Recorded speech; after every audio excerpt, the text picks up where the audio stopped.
Puji Tuhan Bapak Ibu Saudara sekalian, Shalom. Haleluya. Puji Tuhan, kita akan menyembah Tuhan sore malam hari ini. Mari kita naikkan dan kita bawa hati kita, beri yang terbaik untuk Tuhan. Mari bersama-sama kita berdoa. Bapa, kami mengucap syukur buat sore ini Tuhan. Kami percaya Tuhan hadirat-Mu di tengah-tengah kami Tuhan. Melawat setiap kami Tuhan.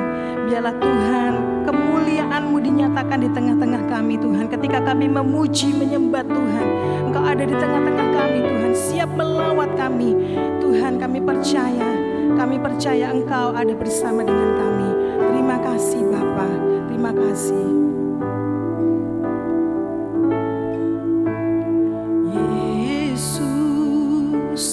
Kemuliaan-Mu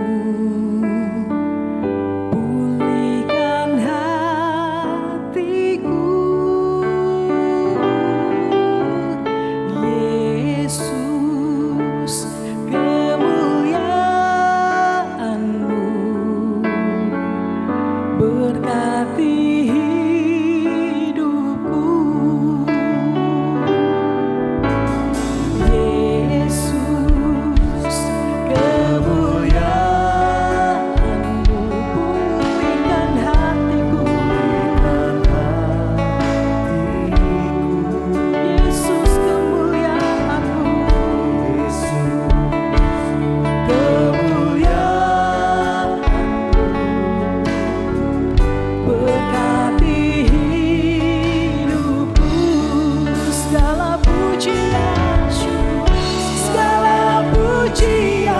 syukur bagimu. Kau hadir dalam hidupku. Kini ku datang sujud di hadapan-Mu, memuji-Mu, menyembah-Mu, Yesus. Ku naikkan pujian ini bersama-sama, katakan Yesus kemuliaan-Mu, Yesus kemuliaan-Mu pulihkan hatiku, oh Yesus kemuliaan-Mu berkati hidupku.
dia, katakan Yesus kemuliaan-Mu.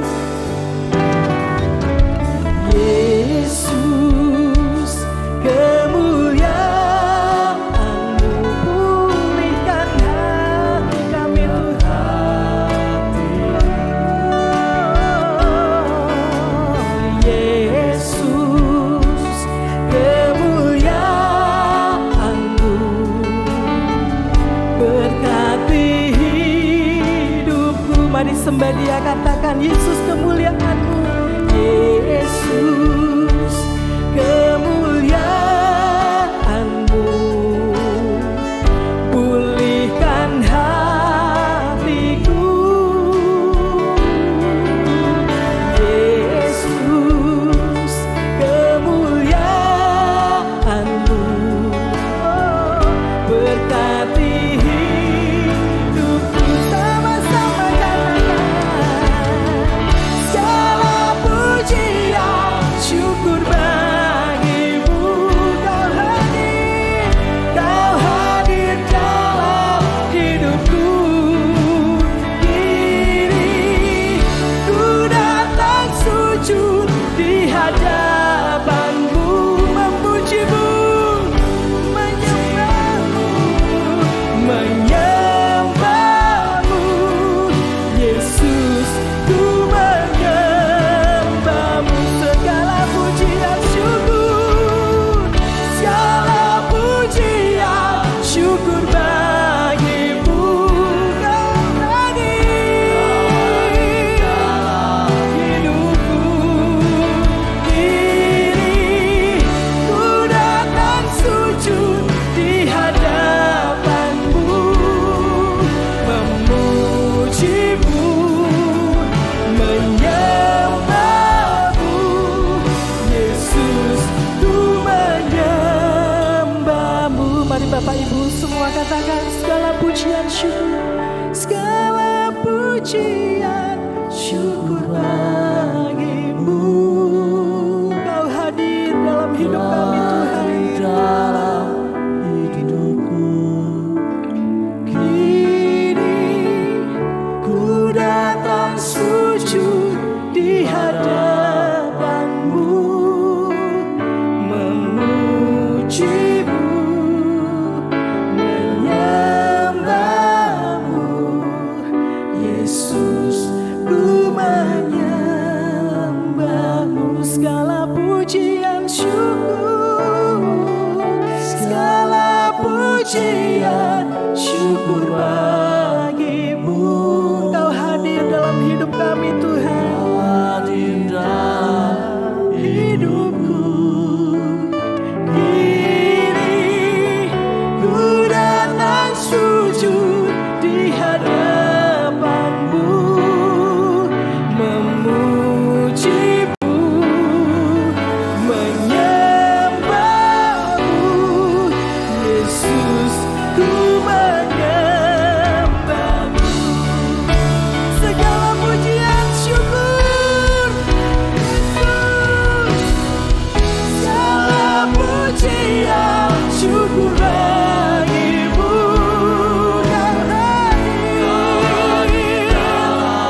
Yesus.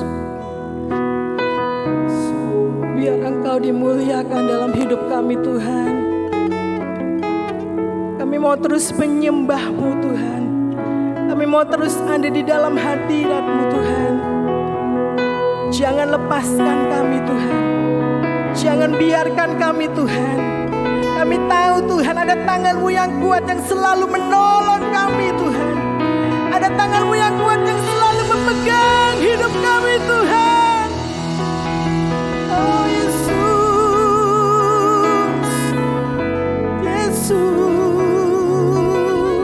Yesus.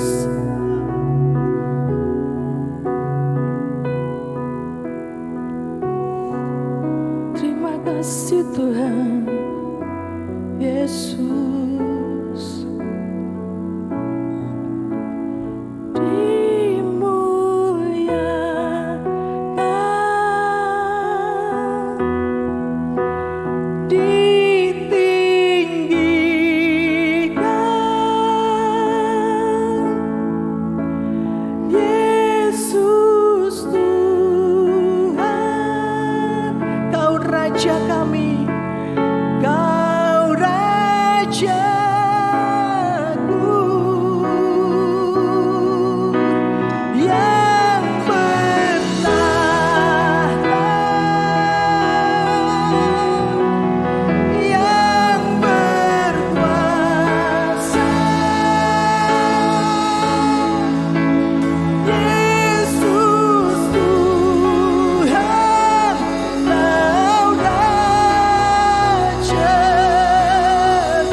Raja yang kami sembah. Engkau berkuasa atas segala sesuatu. Dan ini kami di hadapan Tuhan. Kami membawa segenap hati dan kerinduan kami, Tuhan, karena kami tahu hanya dekat dengan Tuhan hidup kami tenang. Hanya dekat dengan Tuhan hati kami tenang. Terima kasih Tuhan.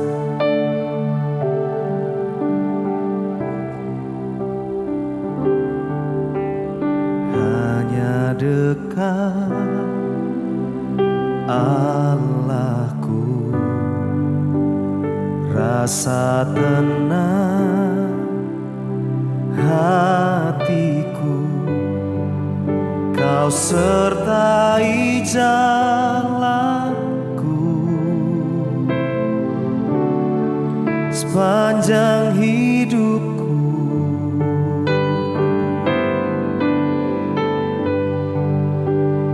Hanya dekat padamu ada kekuatan baru. Kaulah perlindunganku, keselamatanku.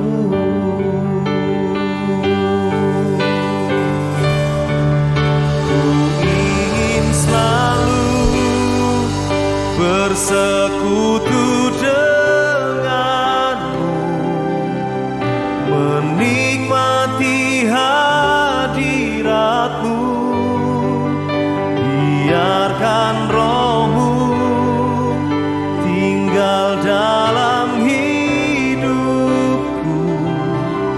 Sungguh indah bersamamu selamanya.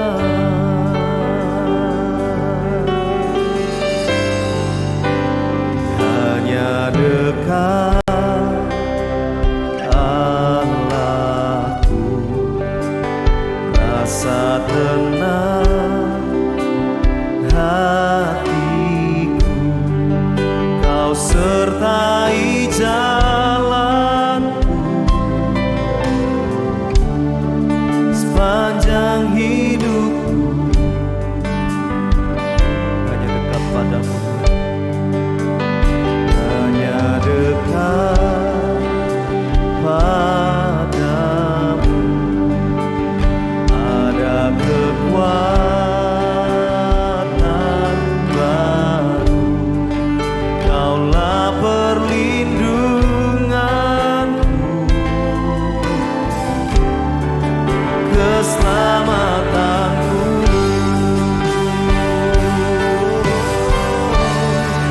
Ku ingin selalu bersekutu denganmu, menikmati hadiratmu.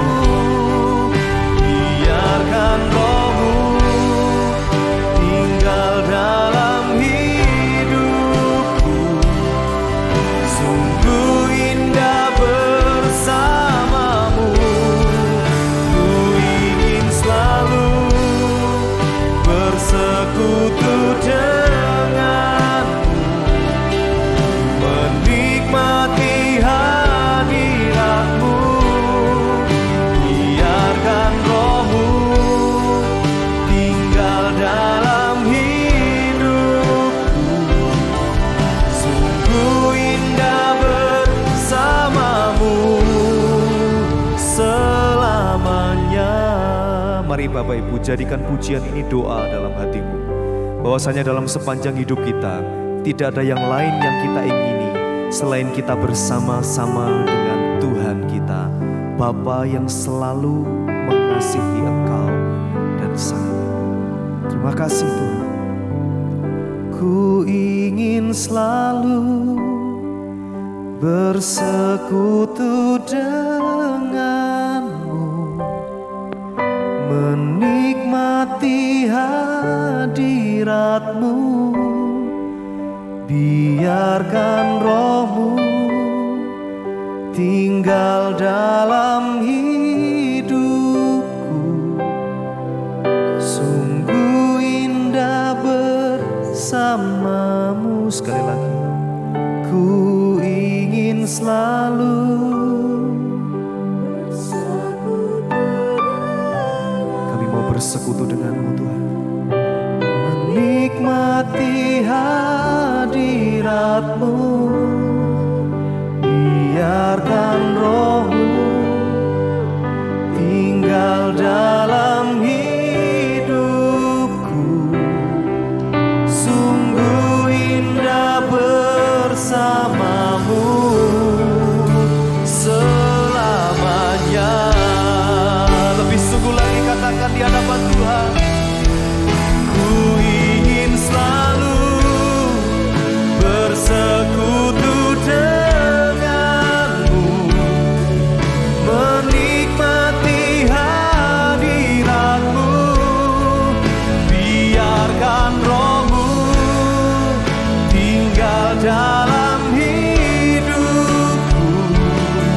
Sungguh indah bersamamu. Ku ingin selalu bersekutu denganmu, menikmati hadiratmu. Biarkan rohmu tinggal dalam hidupku.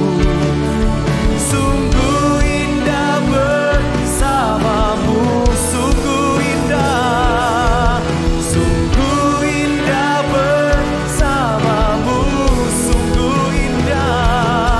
Sungguh indah bersamamu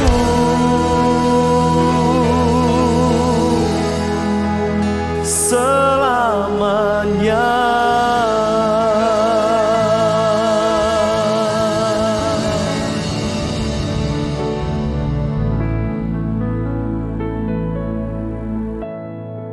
Shalom kekasih Tuhan, kita berjumpa lagi di dalam seri kedewasaan calon mempelai Kristus. Puji nama Tuhan, sore malam hari ini kita bersama-sama bisa menyembah Tuhan. Kita bisa mengucapkan syukur di dalam pujian dan penyembahan kita kepada Tuhan. Pada malam hari ini, kekasih Tuhan, mari kita buka di dalam satu perikop ayat firman Tuhan yang akan saya berikan judul Percayalah dan rubah cara berpikirmu. Di dalam Ulangan 1 ayat yang ke-20 sampai ke-33, saya akan membacakan buat kita semua. Riwayat ke-12 pengintai. Ayat yang ke-20. Ketika itu aku berkata kepadamu, kamu sudah sampai ke pegunungan orang Amori yang diberikan kepada kita oleh Tuhan Allah kita. Ketahuilah, Tuhan Allahmu telah menyerahkan negeri itu kepadamu. Majulah, dudukilah, seperti yang difirmankan kepadamu oleh Tuhan Allah nenek moyangmu. Janganlah takut dan janganlah patah hati. Lalu kamu sekalian mendekati aku dan berkata, marilah kita menyuruh beberapa orang mendahului kita untuk menyelidiki negeri itu bagi kita dan membawa kabar kepada kita tentang jalan yang akan kita lalui dan tentang kota-kota yang akan kita datangi. Hal itu kupandang baik. Jadi aku memilih daripadamu 12 orang, dari tiap-tiap suku seorang. Mereka pergi dan berjalan ke arah pegunungan, lalu sampai ke lembah Eskol, kemudian menyelidiki negeri itu. Maka mereka mengambil buah-buahan negeri itu dan membawanya kepada kita. Pula mereka membawa kabar kepada kita, demikian, negeri yang diberikan Tuhan Allah kita kepada kita itu baik. Tetapi kamu tidak mau berjalan ke sana. Kamu menentang titah Tuhan Allahmu. Kamu menggerutu di dalam kemahmu serta berkata, karena Tuhan membenci kita, maka ia membawa kita keluar dari tanah Mesir untuk menyerahkan kita ke dalam tangan orang Amori, supaya dimusnahkan. Kemana pula kita maju? Saudara-saudara kita telah membuat kita tawar hati dengan mengatakan, orang-orang itu lebih besar dan lebih tinggi daripada kita.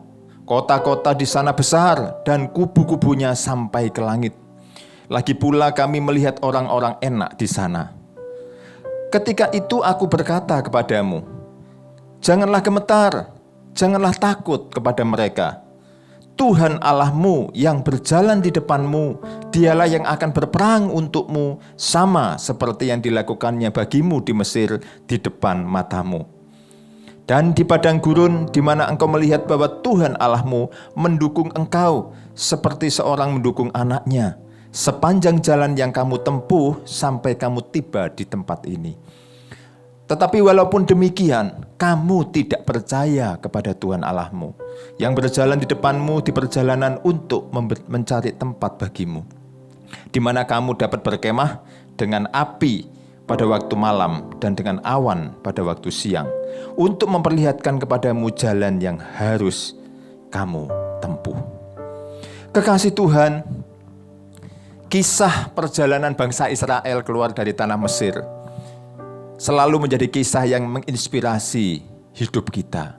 Banyak sekali pesan-pesan yang Tuhan sampaikan kepada kita umatnya. Banyak sekali hal-hal yang selalu muncul, hal-hal yang baru di era kita saat ini. Dan yang pasti Bapak Ibu Saudara, kekasih Tuhan, pesan Tuhan selalu up to date sampai hari ini. Di dalam Ulangan 1 ayat 20 ke 33 ini, Tuhan itu menggambarkan dirinya seperti seorang ayah yang mendampingi anaknya untuk mencapai tujuan hidupnya, untuk mencapai destininya. Seorang ayah, seorang bapa yang dari anak ini kecil sampai tumbuh dewasa. Seorang bapa selalu mengawal pertumbuhan anak ini. Bahkan dia tahu apa yang terbaik, apa yang harus dikerjakan, apa yang harus dilakukan, supaya anak ini siap mendapatkan segala sesuatu yang terbaik dalam hidupnya. Manusia itu seringkali memandang segala sesuatu itu dari hal yang baik-baik saja. Namun kadang lupa, manusia tidak tahu risiko yang harus dihadapi. Manusia sangat rindu sekali janji Tuhan itu digenapi di dalam hidupnya. Namun ketika manusia tahu bahwa ada proses yang dari Tuhan, kita perlu bayar harga, ada ketidaknyamanan. Seringkali manusia mulai meragukan Tuhan di tengah proses pembentukan yang sedang berlangsung. Kekasih Tuhan, sesuai dengan kisah di dalam Ulangan 1 ayat 20 sampai 33 tadi, ada banyak hal yang kita perlu perhatikan supaya janji Tuhan itu digenapi di dalam hidup kita. Yang pertama, percaya dengan tulus kepada Tuhan. Yang pertama, percaya dengan tulus kepada Tuhan. Untuk percaya, kekasih Tuhan, butuh ketulusan. Seorang anak bersama dengan papahnya, bapaknya kemanapun dia pergi, anak ini selalu berkata di dalam hatinya, tanpa sadar dia berkata, aku percaya papa. Seorang anak dengan polos mengatakan kepada papahnya, aku percaya papa. Apapun yang dihadapi di depannya, aku percaya papa.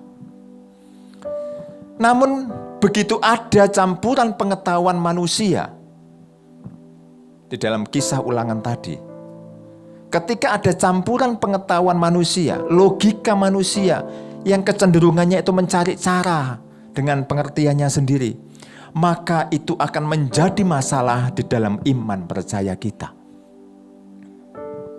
Karena seringkali pikiran dan iman itu berseberangan, kekasih Tuhan. Kenapa? Karena manusia ingin sekali melihat lebih dulu, baru mencicipi, baru percaya. Tapi Alkitab berkata, kecap dulu, baru lihat. Ini adalah suatu hukum yang berkebalikan, yang berbeda. Pengertian manusia adalah, saya ingin melihat dulu, baru percaya, baru mencicipi. Alkitab berkata, kecap dulu, baru lihat. Itulah yang tertulis di dalam Mazmur 34 ayat yang ke-8.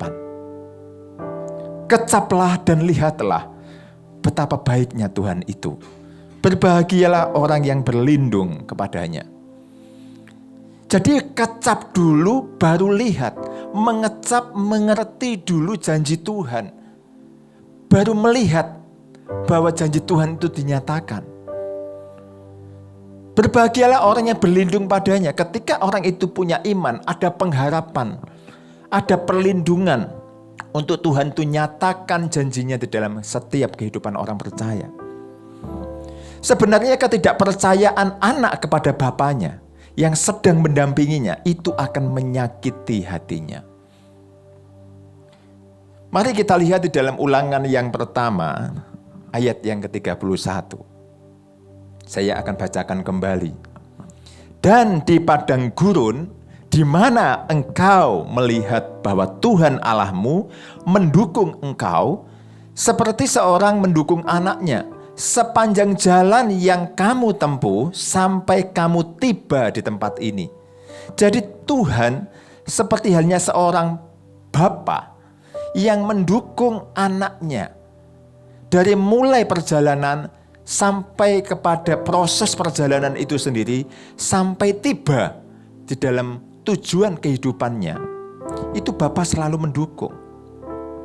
Namun seringkali manusia selalu ingin melihat apa yang terjadi di depan. Dia tidak bisa menikmati proses yang Tuhan izinkan. Alkitab berkata bahwa kita berjalan dengan iman, bukan dengan penglihatan. Itulah juga yang tertulis di dalam 2 Korintus 5 ayat yang ke-7. Sebab hidup kami ini adalah hidup karena percaya, bukan karena melihat. Wow, inilah istimewanya anak-anak Tuhan. Kita sudah percaya untuk sesuatu yang belum nyata di depan mata kita. Di dalam Matius 6 ayat 34, firman Tuhan berkata, sebab itu janganlah kamu khawatir akan hari esok, karena hari esok mempunyai kesusahannya sendiri. Kesusahan sehari cukuplah untuk sehari. Kekasih Tuhan, mari kita fokus pada apa yang Tuhan kerjakan saat ini. Tuhan akan menolong kita pada waktunya. Seringkali manusia, termasuk saya, kita semua terjebak di dalam kegelisahan yang tidak mendasar. Seringkali kita khawatir tentang masa depan yang Tuhan sudah nyata-nyata janjikan bahwa kita memiliki masa depan yang penuh pengharapan. Seringkali kita melihat apa yang ada di dunia ini, itu menggambarkan masa depan kita yang begitu suram, yang begitu gelap. Nah, seringkali apa yang kita lihat, itulah apa yang kita percayai. Namun firman Tuhan malam hari ini mengingatkan kita kembali bahwa mari kita percaya kepada apa yang Tuhan katakan. Baru setelah itu kita melihat janji Tuhan dinyatakan dalam hidup kita. Kita harus belajar mengikuti Roh Kudus langkah demi langkah. Karena kita tidak pernah tahu apa yang akan terjadi di depan.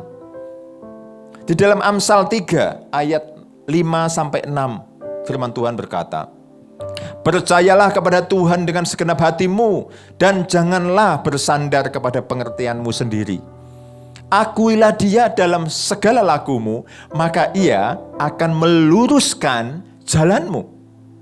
Jadi ketika kita percaya kepada Tuhan dengan segenap hati dan tidak bersandar kepada pengertian kita sendiri. Betul, kita ini adalah manusia yang lemah. Namun ketika kita mengakui Tuhan di dalam setiap langkah kita, Tuhan akan meluruskan kembali jalan kita yang bengkok. Puji nama Tuhan. Allah itu baik. Memang manusia tidak lepas dari kesalahan dan banyak sekali kelemahan. Namun ketika kita mengakui Dia dalam setiap langkah kita, maka tuntunan Tuhan itu akan meluruskan jalan kita kembali. Mari kita buang segala suara yang mengganggu kita dan yang membuat kita itu ragu-ragu kepada Tuhan. Di dalam Yakobus 1 ayat yang ke-6 sampai ke-8, firman Tuhan berkata, hendaklah ia memintanya dalam iman dan sama sekali jangan bimbang. Sebab orang yang bimbang sama dengan gelombang laut yang diombang-ambingkan kian kemari oleh angin. Orang yang demikian janganlah mengira bahwa ia akan menerima sesuatu dari Tuhan. Sebab orang yang mendua hati tidak akan tenang dalam hidupnya. Kekasih Tuhan, apakah hari ini kita memiliki hati yang mendua? Di sana sini kita percaya. Di sana sini kita kintir bahasa Jawanya ya. Mengikuti apa arus kehidupan ini. Entah benar, entah salah. Orang yang demikian, firman Tuhan berkata, tidak akan tenang di dalam hidupnya. Di dunia ini ada banyak suara yang melemahkan kita, kekasih Tuhan. Apapun yang kita lakukan, selalu saja ada orang yang mencerca. Dan ujungnya hanya membuat kita itu menjadi bimbang. Sadarkah kita bahwa meskipun kita itu melakukan firman Tuhan, itu pun ada yang mencerca kita. Itu pun dipandang tidak baik oleh sekeliling kita, padahal kita melakukan firman Tuhan. Hidup harus menurut apa katanya Tuhan, jangan menurut apa kata orang lain. Mendengar nasihat orang lain itu baik, tapi semua harus dihadapkan ke Tuhan terlebih dahulu. Harus diuji, jangan langsung anggap semuanya itu suara Tuhan. Kekasih Tuhan, kita semuanya memiliki Roh Kudus. Kita semuanya memiliki kesempatan untuk menguji segala sesuatu. Apakah benar Tuhan berkehendak atas sesuatu dalam hidup kita pribadi lepas pribadi? Yang kedua, kekasih Tuhan, apa yang kita perlu perhatikan supaya janji Tuhan digenapi dalam hidup kita? Yang pertama tadi adalah percaya dengan tulus kepada Tuhan. Nah, yang kedua adalah perhatikan cara berpikir kita. Perhatikan cara persepsi kita. Manusia seringkali mendengar apa yang ingin didengar. Hanya melihat apa yang ingin dilihat. Kenapa? Karena sudah ada bingkai di dalam pikiran kita menurut kebenaran kita sendiri. Dan setiap orang bingkai pemikirannya itu berbeda-beda. Mari kita baca kembali Ulangan 1 ayat yang ke-20, 21, 26, dan 27. Ayat yang ke-20, firman Tuhan berkata, ketika itu aku berkata kepadamu, kamu sudah sampai ke pegunungan orang Amori yang diberikan kepada kita oleh Tuhan Allah kita. Ketahuilah Tuhan Allahmu telah menyerahkan negeri itu kepadamu. Majulah, dudukilah, seperti yang difirmankan kepadamu oleh Tuhan Allah nenek moyangmu. Janganlah takut dan janganlah patah hati. Ayat yang ke-26. Tetapi kamu tidak mau berjalan ke sana. Kamu menentang titah Tuhan Allahmu. Kamu menggerutu di dalam kemahmu, serta berkata, karena Tuhan membenci kita, maka ia membawa kita keluar dari tanah Mesir untuk menyerahkan kita ke dalam tangan orang Amori supaya dimusnahkan. Kekasih Tuhan, saat Tuhan menjanjikan tanah Kanaan, Tuhan tidak bilang bahwa tanah itu kosong, tapi sudah ada penghuninya. Di bagian lain Tuhan juga menjanjikan tanah yang limpah susu dan madu. Masalahnya orang Israel hanya fokus pada limpahnya susu dan madu, bukan kepada bayar harganya. Bayar harga yang perlu kita lakukan adalah sarana yang dipakai Tuhan untuk mempersiapkan kita terima janjinya, supaya kelak kita sadar bahwa semua ini adalah karena anugerah Tuhan, bukan karena kuat gagah kita. Saya berandai-andai, ketika bangsa Israel masuk ke tanah Kanaan dan tidak ada penghuninya, tinggal masuk aja dan menikmati semua berkat Tuhan di tanah Kanaan itu, dengan sifat karakter bangsa Israel waktu itu, saya punya keyakinan kalau semuanya itu dinikmati tanpa bayar harga, tentu mereka merasakan bahwa itu karena usaha mereka. Bukan karena campur tangan Tuhan. Bukan karena anugerah Tuhan. Tuhan ingin menunjukkan apapun yang kita hadapi, maka Tuhan akan memberikan kemenangan. Dan kemenangan itu datangnya dari Tuhan. Kemana kita geser bingkai pemikiran kita, akan menentukan persepsi kita. Jika persepsi kita itu menjadi keyakinan, ini berbahaya, kekasih Tuhan. Ya, kalau benar bingkai pemikiran kita benar menurut firman Tuhan. Ya, kalau benar persepsi kita benar dan itu menjadi keyakinan iman percaya kita, itu akan menjadikan kita hidup dalam kebenaran yang sejati. Namun seringkali bingkai pemikiran kita dasaran dari apa yang kita lihat di sekeliling kita. Bukan kata firman Tuhan. Itulah kenapa kita harus hati-hati. Karena seringkali keyakinan kita muncul dari persepsi kita yang salah. Bukan karena iman, namun karena apa yang kita lihat terlebih dahulu. Seharusnya kita perlu mengerti yang Tuhan katakan. Kemudian cara berpikir kita harus diselaraskan dengan cara berpikir Tuhan. Satu nasihat diberikan, tapi hasilnya tergantung respon bingkai pikiran kita masing-masing. Contoh, Alkitab kita sama, tapi respon kita setelah membaca Alkitab berbeda-beda. Ada yang tetap hidup dalam keterpurukan, ada yang hidupnya diubahkan menjadi lebih baik, makmur dan seterusnya. Ada juga yang hidupnya masih saja dalam kepahitan, bahkan menyalahkan sana sini. Ada juga hidupnya yang dipenuhi dengan sukacita, damai sejahtera dari firman yang menjadi daging itu. Puji nama Tuhan. Yang ketiga, apa yang kita perlu pelajari supaya janji Tuhan digenapi dalam hidup kita dalam kisah ini? Kekasih Tuhan. Yang ketiga adalah segala sesuatu ada risikonya. Segala sesuatu ada risikonya. Orang Israel membayangkan tanah Kanaan kosong karena bingkai pemikirannya demikian. Makanya mereka kecewa.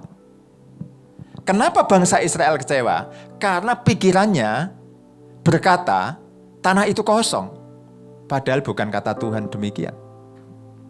Di dalam ayat 6, ayat yang ke-20, firman Tuhan berkata, tetapi mereka kecewa karena keyakinan mereka tertipu setibanya di sana.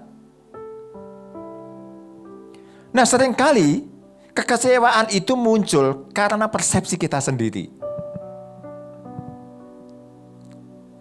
Sumber yang paling mudah menipu kita, kekasih Tuhan, itu seringkali persepsi kita sendiri. Opini kita sendiri. Yang menjatuhkan kita seringkali juga karena cara berpikir kita. Jika ada orang yang mengingatkan sesuatu, jika ada khotbah atau firman Tuhan disampaikan, tanpa sadar, seseorang itu menjadi marah. Sebenarnya itu adalah tanda nasihat itu mengena kepada kelemahan kita. Jika ada yang mengingatkan kita agar jangan cinta uang, lalu kita marah, secara tidak langsung di dalam hati muncul gejolak, kita marah, sebenarnya ada cinta uang di dalam hati kita. Jika ada yang mengingatkan kita tentang kekudusan, tiba-tiba kita menjadi marah. Namun sebenarnya ada kenajisan di dalam hidup kita. Bahkan jika ada yang mengingatkan kita tentang kejujuran, tanpa sadar pun hati kita tiba-tiba menjadi marah. Karena sebenarnya ada penipuan di dalam hidup kita. Kekasih Tuhan, mari minta Tuhan atur hidup kita langkah demi langkah. Mengikuti proses yang Tuhan izinkan untuk persiapan terima janji Tuhan. Tuhan perlu membentuk kita menjadi pribadi yang berkenan. Karena bagi Tuhan memberkati itu hal yang sangat mudah. Namun bagi Tuhan yang lebih sulit adalah membentuk kita. Karena kita memiliki hak bebas di dalam menentukan pilihan-pilihan kita. Mau pilih berkat atau mau pilih kutuk, itu ada di tangan kita. Kekasih Tuhan yang keempat, yang terakhir. Mari kita cermati kembali Ulangan 1 ayat 28. Ulangan 1 ayat 28. Firman Tuhan berkata, "Kemanakah pula kita maju? Saudara-saudara kita telah membuat hati kita tawar dengan mengatakan, orang-orang itu lebih besar dan lebih tinggi daripada kita. Kota-kota di sana besar dan kubu-kubunya sampai ke langit. Lagi pula kami melihat orang-orang enak di sana." Saat ada ketidakpercayaan dalam hati 10 pengintai, Tuhan tidak marah. Saat ketidakpercayaan itu ditularkan ke keluarga, ke sukunya, akhirnya timbul pemberontakan kepada Tuhan. Hal inilah yang membuat Tuhan marah. Selama kita bimbang, tapi kita diam saja, Tuhan akan tolong kita hingga kita mengerti. Namun jika kita berbicara kepada orang lain dan mempengaruhi mereka sehingga timbul pemberontakan di dalam hati, itu yang membuat Tuhan marah. Pemberontakan membuat murka Tuhan turun. Kekasih Tuhan, segala sesuatu yang dimulai dengan hati yang memberontak, itu membuat hidup kita tidak akan berhasil dan beruntung. Mari kekasih Tuhan, malam hari ini firman Tuhan mengingatkan kita semua untuk kita percaya dengan tulus kepada Tuhan. Perhatikan cara berpikir, persepsi kita. Segala sesuatu itu memang ada risikonya. Dan yang keempat, jangan memberontak. Jalani hidup selangkah demi selangkah. Besok Tuhan sudah ada lagi bagi kita. Setiap hari Tuhan bersama dengan kita. Immanuel. Tuhan punya rancangan yang sempurna. Tapi kita tidak akan faham jika semuanya itu diceritakan kepada kita dari awal. Puji nama Tuhan. Jadilah calon mempelai yang dewasa. Karena kedewasaan adalah ciri dari seorang calon mempelai. Haleluya. Ku hidup karena percaya Kau yang berjanji setia. Pengharapanku selalu ada di dalam-Mu. Ku tidak akan menyerah meski dalam kesesakan.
Bapa yang di surga, kami sungguh mengucap syukur betapa Engkau sangat baik.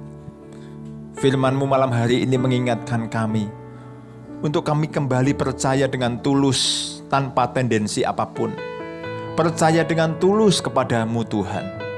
Dan kami rindu untuk cara berpikir kami, persepsi kami adalah cara berpikir Tuhan juga.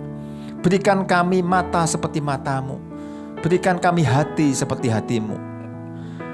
Engkau memberikan kami Tuhan pengertian yang baru bahwa setiap janji Tuhan ada harga yang harus dibayar. Dan harga yang harus kami bayar itu adalah untuk kebaikan kami sendiri. Karena kami tahu Tuhan, Engkau rindu kepada hidup kami yang diubahkan, bukan sekedar kami diberkati.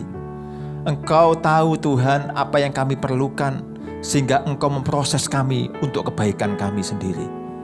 Tuhan, berikan kami hati yang lembut, supaya kami memiliki hati yang tidak mudah untuk memberontak.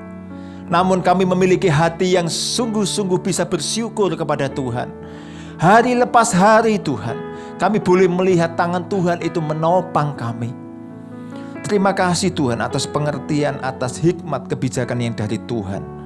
Setiap proses yang Tuhan izinkan di dalam kehidupan kami hari ini, kami mau katakan Tuhan, itu untuk kebaikan kami dan untuk kemuliaan Tuhan. Janji-Mu tidak pernah berubah, dulu, sekarang, sampai selamanya. Kami mau percaya Tuhan, bahwa segala sesuatu sudah ditebus, sudah selesai di atas kayu salib itu. Tuhan, kami berdoa untuk setiap jemaat-Mu.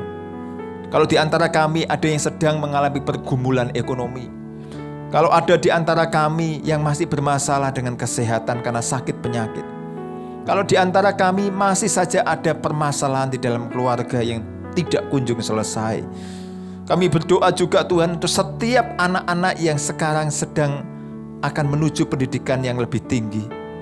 Jika ada di antara kami yang sedang bergumul di dalam pasangan hidupnya Tuhan, bahkan di dalam bisnis pekerjaannya yang mulai mungkin mengalami penurunan, Tuhan, tolong setiap jemaat-Mu, tolong setiap kami Tuhan. Nyatakan berkat kemurahan-Mu, nyatakan uluran tangan kasih setia-Mu. Karena kami percaya Tuhan, Engkaulah sumber pengharapan kami. Yang kami percaya Tuhan, di dalam Tuhan ada jawaban, di dalam Tuhan ada mujizat, di dalam Tuhan ada pertolongan. Kami mau mengarahkan mata kami kepada-Mu Tuhan. Dan biarlah setiap pertolongan Tuhan yang nyata di atas setiap kami akan menjadi kesaksian yang indah betapa Tuhan itu baik. Terima kasih Tuhan, Engkau memberkati gereja-Mu, Engkau memberkati bait-Mu, Engkau membangun setiap jiwa, Engkau membangun setiap spirit roh yang ada di setiap gereja-Mu Tuhan, untuk muncul sebagai gereja yang memberkati, untuk tampil menjadi gereja yang menjadi jawaban bagi kota, bagi sekitar. Kami bersyukur Tuhan atas tempat yang Tuhan sediakan untuk kami boleh berbakti, beribadah bersama-sama dengan saudara-saudara kami seiman. Kami berdoa Tuhan untuk bangsa ini yang tahun depan akan menyelenggarakan pesta demokrasi. Kami percaya Tuhan, Engkau tidak akan berjalan, Engkau tidak akan membiarkan bangsa ini berjalan sendirian. Engkau tahu apa yang terbaik, siapakah pemimpin yang akan Tuhan tempatkan di pos mereka masing-masing untuk menjadikan alat kemuliaan Tuhan, sehingga bangsa ini sungguh-sungguh menjadi bangsa yang berkenan dan memuliakan Tuhan, bangsa yang maju, bangsa yang diberkati Tuhan. Engkau tahu Tuhan segala siasat yang ada di dalam setiap hati dan pikiran manusia, apapun namanya, di dalam partai politik apapun, Tuhan, mari Tuhan Engkau bekerja sehingga yang menang adalah yang terpilih daripada Tuhan sendiri. Terima kasih Tuhan, kami berdoa kiranya Engkau memberkati kami berlimpah-limpah, Engkau memperluas daerah kami, dan kiranya tangan-Mu menyertai kami, dan Engkau melindungi kami daripada segala malapetaka, sehingga kesakitan tidak menimpa kami. Terpujilah nama Tuhan di dalam nama Tuhan Yesus Kristus. Haleluya. Amin.